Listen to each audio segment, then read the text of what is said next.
প্রিয় নেতাজি, অনেক দিন ধরে তোমাকে চিঠি লিখবো ভাবছিলাম, কিছুতেই আর হয়ে উঠছিল না। আজ কোনো একটা ঘটনার নিরিখে তোমাকে চিঠি লিখতে বসলাম।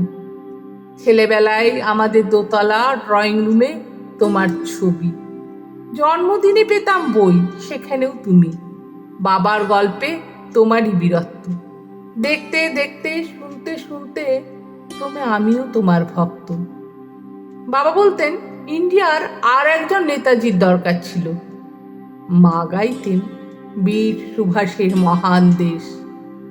দাদু বলতেন ছেলেটাকে ওরা শেষ করে দিল। ঠাম্মার চোখে তখন আঁচলের খুঁত। এসবের মধ্যে বড় হওয়া আমিও কেমন একটা ঘোরের মধ্যে থাকতাম।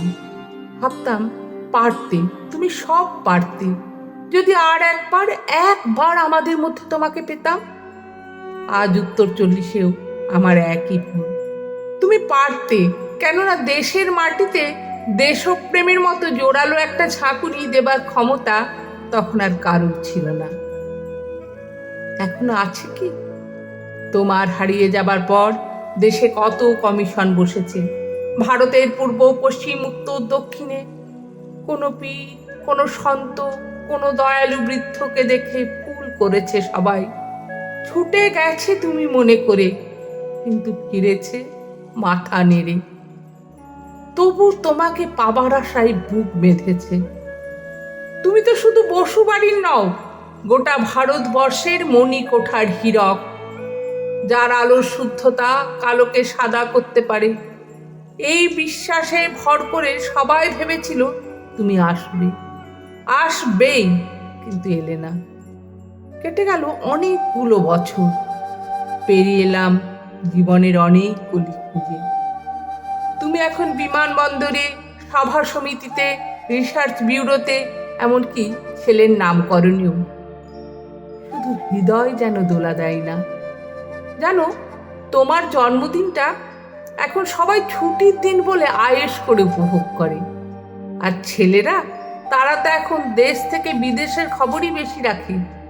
আর মেয়েরা, তারাও স্বাধীনতার ভেলায় চড়ে হতচকিত।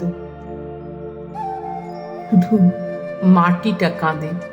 সেই কান্না যেন ভূমিকম্প, খরা, এলেনিনো, বন্যা হয়ে চারিদিকে ভাসিয়ে দেয়। এখনো অভিমান করে শুয়ে থাকবে রেনকোজিতে? আজ যখন ঘাড়ের উপর AK-47 নিঃশ্বাস, রক্তের হরি খেলা, ধর্মের জিগিরে, তখন শোনাও সেই আওয়াজ, আমি সুভাষ বলছি। মেয়েটা দৌড়ে এসে বলবে, মা, মা দেখো উনি আসছেন। পাশের বাড়ির মেসোমশাই ডাকবেন জানলা দিয়ে, বৌমা, আমি বলিনি উনি ফিরে আসবেন? খোলা জানালার ধারে দাঁড়াবেন মায়েরা, তাদের ডান হাতে শঙ্খ, বাঁ চোখে জল।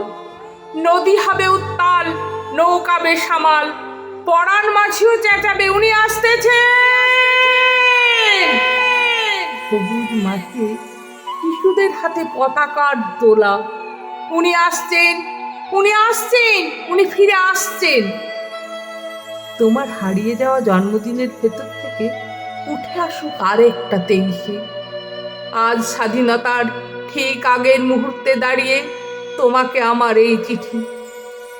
প্রণাম নিও, ভালো থেকো নেতাজি, প্রণাম নিও।